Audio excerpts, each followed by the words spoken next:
We rushed your husband to the emergency room after a traffic accident. Suddenly receiving a call from the police, I dropped the coffee cup I was holding. It couldn't be true. Because my husband died 2 years ago when he fell into the sea. There were even witnesses. Someone must be impersonating my husband. To find out who and why someone would do such a thing, I headed to the hospital. When I visited the emergency room, I saw the pale profile of a man lying on a bed. No way, this can't be happening. I almost cried out in shock and covered my mouth with my hand. Oh, honey. It was unmistakably my husband. I am Annabelle, a 32-year-old company employee. I am raising my 4-year-old daughter alone. My husband, Tony, was supposed to have died 2 years ago. I was told that he fell into the sea and lost his life while working overseas. When I first received the news, I hope it's a case of mistaken identity. I wished, but according to the police, there were witnesses, so I had to believe it. According to those who saw it, my husband jumped in to save someone who had fallen into the sea, and then he disappeared. At that time, sharks were also seen in the water, and it was believed that the person who fell into the sea and my husband were both eaten by the sharks. My husband was rather timid, and I was surprised that he had the courage to jump into the sea to save someone. The local police conducted multiple searches, but my husband was never found, and only his backpack was found floating in the sea. In his backpack, there were photos of me and our daughter, his wallet, and other items. Tony, who usually told me not to touch his backpack, might have been embarrassed to show that he kept our photos in it. Thinking this, my sorrow over losing my husband grew even deeper. Eventually, I had no choice but to put his backpack in the coffin as a substitute for him and held a formal funeral for closure. Why did you leave us? I was grieving the sudden loss, but I had my daughter left behind. At the time, my 2-year-old daughter didn't understand the meaning of her father's funeral and smiled while sitting on my lap. Her behavior brought tears to the attendees. Poor thing. She doesn't understand that her father has passed away. The venue was filled with whispers and sobbing. After the funeral, I faced my daughter with my best smile, determined not to cry in front of her anymore. And I decided to do my best at work and raising my child alone. 2 years passed. I got used to living without my husband, rushing every morning to get dressed and eat, and it became a routine to greet the smiling photo of my husband with, "Daddy, we're off." I took my daughter to daycare and headed to my office. My parents often told me to come back home, but I wanted to keep the promise I made to my husband before he went overseas. I'll raise our daughter well, even on my own. Since my husband's body was never found, he was legally considered missing, so I couldn't receive survivor's pension, making it financially difficult on my own. But I worked hard for my daughter's sake. Despite being only 4, my daughter helped me with folding laundry and putting away dishes, showing her consideration for me. Living with my kind and honest daughter was poor but very happy. Then one day, I received a sudden call from the police. We rushed your husband to the emergency room after a traffic accident. Huh? My husband died 2 years ago. What? The shock was so great that I dropped and broke the coffee cup I was holding. What is going on? Confused, I thought someone must be impersonating my husband. To find out who and why someone would do such a thing, I visited the hospital's emergency room, where I saw the pale profile of a man lying on a bed. No way, this can't be happening. I almost cried out in shock and covered my mouth with my hand. Oh, honey. It was unmistakably my husband. How can Tony, who was supposed to be dead, be here in America, alive? Even though I wanted to ask, he lay there unconscious.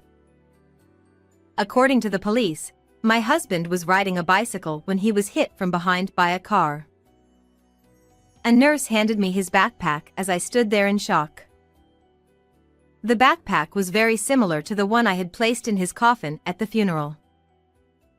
When I looked inside, there was a cell phone, and the home phone number in the address book was ours, which is why the police contacted me.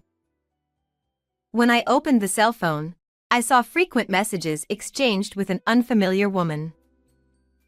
This woman might know about these past 2 years. I decided to call the number. I'm sorry to bother you, but do you know someone named Tony Garner? Who? I don't know anyone by that name. Why are you calling from this number? When I explained that I was using the cell phone of a man who was in a bicycle accident and carried a red and black backpack, the person on the other end of the line became quite agitated. What? This phone number belongs to my husband. He always carries a red and black backpack. But my husband's name is Andrew Diaz. Had he been living under a false name for the past 2 years? Moreover, the woman called him her husband. What is going on? I was increasingly confused. If he was alive, why hadn't he come back to me? Why was he with another woman? The more I thought about it, the less I understood. The woman said she would come to the hospital immediately. 30 minutes later, she arrived and clung to my husband's bedside, crying out, "Andrew, Andrew, hang in there." I watched in a daze. Her voice was so loud that a nurse came in and explained that he had undergone surgery for a complicated leg fracture and was still under anesthesia, so he wouldn't wake up for a while. "I'm so glad you're safe." The woman, relieved, wiped her tears and then looked at me suspiciously. "By the way, who are you? Are you a friend of his?" I took a deep breath and looked back at her. "Sorry, but that man is my husband." "What? Don't joke about such things." "I wish it were a joke." She stood up and approached me aggressively. "We have a child together. How can you say such terrible things when he's unconscious? Get out." She grabbed my shoulders and tried to push me out of the room. From her earnest expression, I felt she knew nothing either. I'm shocked too.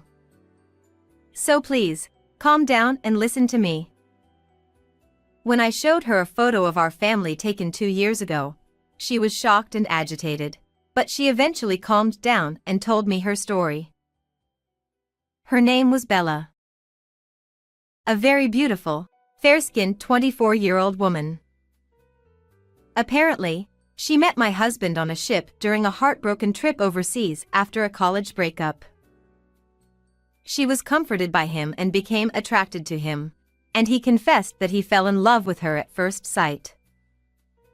But he never mentioned being married. Bella continued, looking very confused. My husband told her that no matter how much he worked, all his earnings were taken by his parents, so he fled overseas. To avoid being found by his parents, he moved into Bella's apartment when they returned to America. He said once he paid off the debts his parents saddled him with, he would marry me officially. So, we didn't register our marriage, but we intended to eventually. She had been completely deceived by Tony. Thinking back, I remembered my husband's deceitful and irresponsible side. During these 2 years, thinking he was dead, only the good memories came back to me due to my sense of loss. But my husband was originally irresponsible, and he had cheated and lied to me before we got married. I shared my story from 2 years ago with Bella, who seemed equally bewildered. What on earth was he thinking? We looked at each other. I suddenly remembered and took out the notebook I had seen in his backpack. When I opened it, there was something unbelievable written inside. In the meeting room rather than my husband's hospital room, the nurse came to inform us. Your husband has woken up. When we returned to the hospital room, my husband was groaning in pain from his leg. Honey, I'm so glad you're okay. You were in a traffic accident. Ah, Bella. You came. I remember now. I was on my bike, and suddenly I was airborne. Upon waking up to see his young wife nearby, my husband seemed relieved. Bella, quite the actress, played the role of the caring wife well. Have you been by my side the whole time? Of course. It's for my dear husband. Thank you. I'm glad you're here. The husband who had abandoned me and our daughter for 2 years was flirting with a younger woman right in front of me. I felt a seething rage and approached to speak up. Oh, I've been here too. My husband widened his eyes in shock, looking as if he'd seen a ghost. For a moment, we stared at each other as if time had stopped. Annabelle. Why are you here? The police contacted me. You left our home number registered in your cell phone. Ah! My husband's voice cracked completely, revealing his panic. I calmly spoke to him. So, you've become Andrew Diaz. I'm surprised. That's... My husband stammered, unable to form words, his face turning pale. Bella also spoke to him coldly. You lied about being single and escaping from your parents? How could you deceive me like this? No, that wasn't my intention. I fell in love with you at first sight and just wanted to be with you. My husband tried to make excuses, unaware that the more he spoke, the more his lies were exposed. That's strange. What you wrote in your diary contradicts what you're saying. What? You read it? My husband tried to snatch the diary from my hand, but in his condition, he couldn't get it back. I decided to read from it. Work abroad wasn't going well, and I wanted to escape when I met Bella. She seemed to be on a heartbreak trip, and she was easily deceived by my kind words. Her parents seem wealthy. If I stay with her, I can live comfortably. You're the worst. That's, Moreover, if I hire a witness to say I died at sea, I can end my marriage without paying alimony or child support. What is this all about? Realizing he couldn't talk his way out, my husband started getting angry. How dare you read my diary? And I'm injured, you know.